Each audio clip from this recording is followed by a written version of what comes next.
At the river end of Ye Great Street, the John Shepherd tenant house is currently resting in the middle of a field, and usually is surrounded by corn, soybeans, or winter wheat. This is its third location.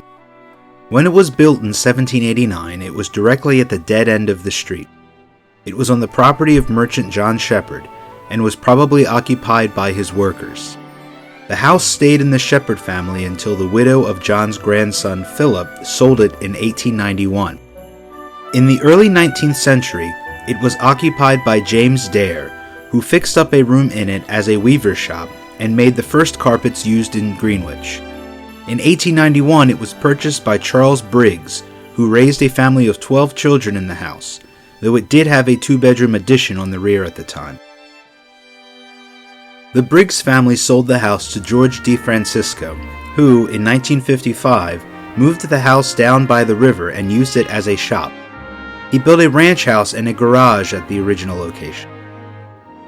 The house was built in 2 sections. The higher section dates to 1789, and the lower to the early or mid-19th century. In 1985, the house was moved for a second time. It had been empty for many years and had no water, septic, electricity, or even foundation. It was moved from its site on the edge of the river to higher ground, still in the vicinity of its original location. The house was supported on cribbing while a concrete block foundation veneered with Jersey sandstone was built up under it. The tar-papered section shown in the photo marks the previous location of the rear wing, which had been removed at the time of the first move in 1955. In 1955, the fireplaces and chimneys were removed and double doors inserted in their place. One of the first undertakings during the restoration was to reconstruct the fireplace.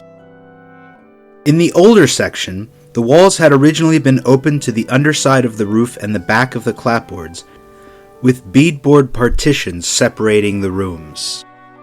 The interior was plastered in the mid-19th century, but peeking through the holes in the plaster revealed the original construction. In the living room, or parlor, the exterior walls were filled with brick nogging to provide some insulation. The house is unusual for this area because it is Dutch frame, which means the structure is a series of H-bents rather than being built like a box, as in English construction. The front door, added during the restoration, is believed to be the 4th or 5th door in that location. On the second floor, the outline of the chimney stack and location of the small twig fireplace were still visible in the original plaster. A room in the middle of the second floor, with only an interior window, served as the whole family of 14's only closet. The family called it the dark room. During the restoration, it was divided into a bathroom with skylights and a small closet.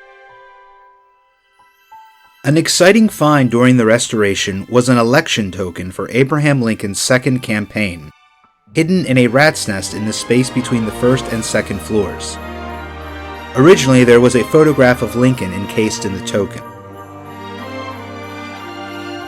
On the rear, windows had been removed and rearranged as the addition was built and later demolished.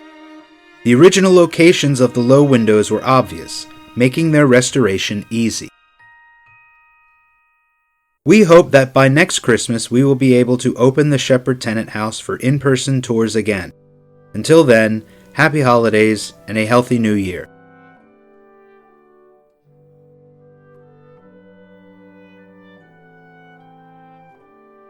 James Butler built this house in 1917 on land he purchased from his relative, Charles Ewing. The land of the house and of the tea-burning monument was originally part of the Ewing farm. The style of the Butler house is called American Foursquare, which was popular roughly between 1895 to 1930. The house is 2 stories with a pyramid roof and 2 dormers in the attic. The original clapboard on the house is cypress wood, which is great for retaining moisture but terrible for the paint. Thus, this house and many others of the style have been overlaid with modern siding. The interior of the house, being post-Victorian but not modern, has plaster walls, Greek molding around the doorways, and a spacious feel about it. There are 2 fireplaces back to back, but separated, with one in the living room and the other one in the dining room. Before the current owners modernized the kitchen and the shed, there used to be a working hand pump in the shed.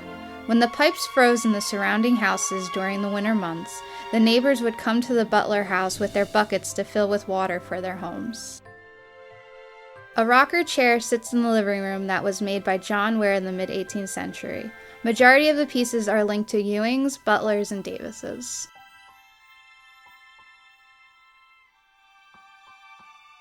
Today, the home houses an array of 18th and 19th century antiques. Many of the pieces are dovetail made, in which no nails were used in the construction of the furniture, but rather the wooden pieces are locked into place.